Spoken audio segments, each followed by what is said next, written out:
अगर आप रिव्यू करना चाहें 2024 के इंतखाबात को, तो वो कोई वन लाइनर है आपके पास, क्या होगा? 2024 का इलेक्शन अगर मैं बात करूं, देखिए मैं 2008 से इलेक्शन को फील्ड में कवर कर रही हूं। तो 2008 के इलेक्शन के अलावा 2013 और 18 और 2024 मैंने इस तीनों इलेक्शन के अंदर अपनी आवाम को बहुत ज्यादा पुरजोश देखा, दो पार्टियों के हवाले से, पीटीआई और नवाज लीग को लेके, कि उनका वोटर बहुत जोश से निकलता था। 2013 में चूंकि नवाज शरीफ एग्जाइल के बाद पहली दफा इलेक्शन में हिस्सा ले रहे थे, तो उनका वोटर बहुत बड़ी तादाद में निकला था। पीटीआई जो थी, उन्होंने 2008 में बाइकआउट किया था, तो वो भी एक पार्टी थी। उसके भी जो सपोर्टर थे, जो आपके नजदीक यंग वोटर जो थे, वो भी बहुत बड़ी तादाद में निकले। आपका वोटिंग टर्न आउट उस वक्त 55% था। 2018 में नवाज लीग का वोटर इस जोश के साथ निकला था कि आपने नवाज लीग को नवाज शरीफ को जेल में डाला बेटी के साथ, उसके साथ जुल्म हुआ है, तो उसका वोटर भी बड़ी तादाद में निकला था। 51% वोटिंग टर्न आउट था। इस दफा वोटिंग टर्न आउट पिछले 2 से कम था, लेकिन इमरान खान का वोटर निकला है, क्योंकि इमरान खान के वोटर को लग रहा था कि हमारे उसके साथ जुल्म हुआ है। लेकिन नवाज लीग का भी वोटर निकला है कि हमारा मैंडेट जो था वो छीना गया था 2018 में।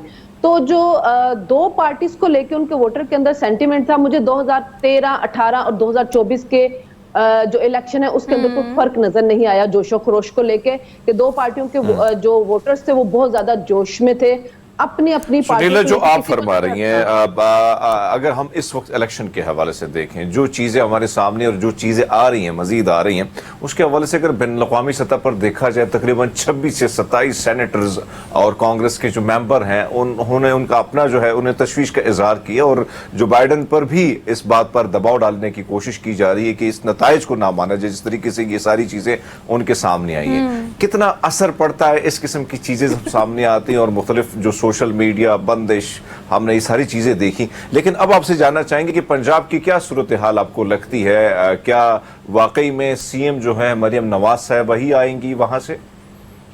देखिए, ये सारी जो चीजें हैं ना, ये जराए के जरिए आपके पास आ रही। जब तक कि उनकी पार्टी कुछ अनाउंस नहीं करती, तो कोई भी चीज आपके सामने नहीं आएगी। वहां पे दो नामों के ऊपर इस वक्त गर्दिश हो रही है, एक मलिक अहमद खान और एक मरियम नवाज। इन दोनों नामों के ऊपर वहां पे बातचीत चल रही है। उनकी पार्टी के अंदर इसके ऊपर डिस्कशन होगी। जाहिर है पार्टी भी अपनी राय देगी। फाइनल डिसीजन नवाज शरीफ साहब करते हैं या पार्टी की बात को माना जाता है। ये दो नाम अभी तक सामने हैं, इसलिए कोई खत्मी बात हम नहीं कह सकते कि मरियम नवाज आएगी या मलिक अहमद खान आएंगे, क्योंकि कोई चीज अगर आप सोर्सेज की बात ही कर रही हैं, तो आपके सोर्सेज के मुताबिक बताइएगा इस हवाले से कि अभी नंबर गेम, तो हम पहले भी बहुत बात कर रहे थे सीट एडजस्टमेंट की, कोलैबोरेशन की। इस वक्त ज़रदारी साहब ने कल एक शर्त रखी है कि अगर पंजाब में हुकूमत बनाने के लिए नून लीग को हमारी कोलैबोरेशन, हमारी कोऑपरेशन चाहिए, तो भाई पीएम तो फिर आएगा वहाँ से, पाकिस्तान पीपल्स पार्टी से। अब आप क्या देखते हैं? हमने इलेक्शन के फ़ौरन बाद ज़रदारी को देखा कि आसिफ अली ज़रदारी को देखा कि वो इस्लामाबाद चले गए, तो अभी जो मूव उनका पॉलिटिकल चेस पे है, उसको आप कैसे देखते हैं? अच्छा, जो मेरे पास अभी तक ज़राए की खबरें हैं, उसमें आसिफ अली ज़रदारी साहब खुद सदर बनना चाह रहे हैं, बिलावल का वज़ीर आज़म का भी वो नहीं कर रहे हैं।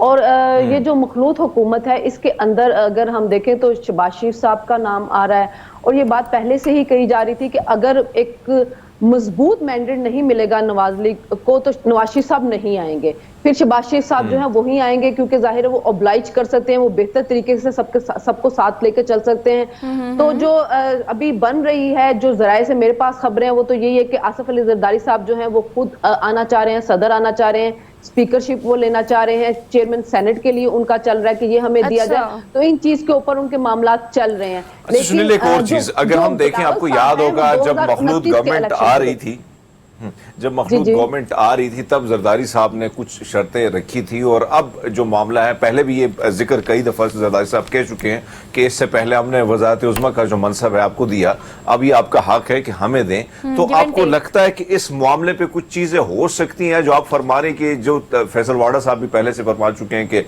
जरदारी साहब की तस्वीर लग चुकी है प्रेसिडेंट हाउस में, तो क्या वही कुछ होगा जो वाडा साहब भी कह चुके हैं?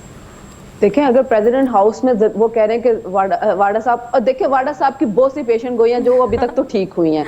उन्होंने बहुत पहले कह दिया था कि आजाद उम्मीदवार बहुत बड़ी तादाद में जीतेंगे, उनकी मंडियां लगेंगी, वो बिकेंगे, कोई उधर जाएगा कोई उधर जाएगा। अगर वो ये बात कह रहे हैं कि जी जरदारी साहब की तस्वीर लग चुकी है प्रेसिडेंट हाउस में, तो फिर बिलावल के चांसेस नहीं, क्योंकि आपने फिर कुछ तो देना है ना नवाज लीग को। ये तो नहीं होगा कि सदारत भी आप रखेंगे और फिर वजीर आजम भी आप रखेंगे, जबकि आपकी सीटें 58 हैं और नवाज लीग की इंडिपेंडेंट मिला के 80 तो क्रॉस कर चुकी हुई हैं। और फिर उसके बाद जब उनको रिजर्व्स मिलेंगी तो वो 100 क्रॉस कर जाएंगे। तो इधर जो कम सीटों वाले होंगे वो प्रेसिडेंट भी बनेंगे, वजीर आजम भी बनेंगे, ये कुछ नहीं समझ आ रहा। तो इस वजह से कुछ कहीं ना कहीं फिर उनको बार्गेनिंग इन दोनों। अच्छा सिन्हा साहब, इस चीज को भी एड्रेस कीजिएगा, कहीं ना कहीं से आवाज आपको पता है कि आजाद उम्मीदवारों की भी आ रही है। अभी फैक्ट एंड फिगर्स जो हमारे सामने उसके मुताबिक 93 कौमी असम्बली की सीट्स जो हैं वो इस वक्त पीटीआई के हिमायत याफ्ता आजाद उम्मीदवारों के पास 92 हो गई है, क्योंकि एक हाँ मैं उसी की तरफ आ रही थी, मैं उसी की तरफ आ रही थी कि जो अब नंबर यहाँ से गिरते चले जा रहे हैं। हम देख रहे हैं कुछ लोग जो है वो नून लीग में शामिल हो चुके हैं, कुछ प्लान कर रहे हैं, कुछ तगोदो और मेहनत वहाँ से भी की जा रही है नून लीग की तरफ से, कुछ आज़ाद उम्मीदवार भी फ्लेक्सिबिलिटी दिखा रहे हैं। तो ये नंबर गेम भी एट द लास्ट चेंज हो के कितना डायनामिक्स को चेंज कर सकती हैं कौमी असेंबली की? काफी ज्यादा कर सकते हैं। देखिए, इनमें से अगर बड़ी तादाद एक जो है वो आसिफ अली जरदारी साहब के साथ मिल जाती है तो फिर उनकी पोजीशन ज्यादा स्ट्रांग हो जाएगी बार्गेनिंग करने के लिए। और अगर नवाज लीग के साथ आके मिल जाते हैं तो फिर वो एक और स्ट्रांग पोजीशन के अंदर चले जाएंगे। क्योंकि जब इलेक्शन से पहले ही ये बातें जो थी ना गर्दिश कर रही थी यहाँ पे कि बहुत बड़ी तादाद में 30-35 की बात की जा रही थी उस वक्त, ये उसी वक्त की खबरें। अब हमें नहीं पता कि कितने लोग जो हैं वो पार्टी के साथ रहेंगे पीटीआई के, कितने छोड़ के जाएंगे, लेकिन जो उस वक्त खबरें थी कि 30-35 लोग जो हैं उन्होंने पहले से ही मामला तय कर लिए। क्योंकि उनका कहना ये है कि हमें अभी अवाम से वोट लेने, अगर अभी हम अभी से कोई बात करेंगे तो हो सकता है हमारे चांसेस हो हम हार जाए। तो बेहतर है कि आप हमें अभी इलेक्शन लड़ने दें। एक और चीज अगर हम देखें, इस वक्त एक तरफ तो फॉर्म 45 की बात की जाए, जिस तरीके से ये धांधला हुआ, धांधला हुआ वो सबके सामने है। लेकिन आपसे जानना चाहूंगा कि फॉर्म 45 नहीं सुनील, मेरा सवाल सुन लीजिएगा। अब क्या सूरत हाल है कि आपको क्या लगता है कि क्या पीटीआई के हवाले से जो वो दावा कर रहे हैं कि फॉर्म 45 हमारे पास तकरीबन 60 से 70 कैंडिडेट के मजीद मौजूद है और कुछ चीजें उन्होंने मुख्तलिफ वेबसाइट पे चढ़ाई हैं, तो क्या आपको लगता है कि दोबारा कोई सरप्राइज उनको, कोई रिलीफ, क्योंकि फॉर्म 45 है तो बड़ी बात, उनके पास तो ऑलरेडी चीज मौजूद है ग्राउंड की। अब यह अलग बात है कि चीजें बदली जा रही हैं, कोशिश की जा रही है, लेकिन इसका कोई फायदा होगा उनको? हरमीत, पहली तो बात यह है कि अगर आप डॉन की स्टोरी देख लें 2018 की, जो फाफन ने उस वक्त स्टैटिस्टिक्स दिए थे कि 95% फॉर्म 45 के ऊपर पोलिंग एजेंट्स के साइन ही नहीं थे। तो इससे बड़ा धांधला तो हो नहीं सकता जो 2024 में नहीं हुआ। दूसरी बात है कि अभी NA 46 के अंदर रिकाउंटिंग हुई है, ठीक है। रिकाउंटिंग के अंदर दोबारा से ही नवाज लीग का जो उम्मीदवार था वो जीत गया है। तो रिकाउंटिंग जो है वो उन फॉर्म 45 से ज्यादा अहम तो नहीं, ज्यादा फॉर्म 45 तो अहम नहीं होगी, रिकाउंटिंग हुई है। फिर बिहारी के अंदर तहमीना दुल्ताना की रिकाउंटिंग हुई है और तहमीना दुल्ताना फिर दोबारा से वो जीत गई है।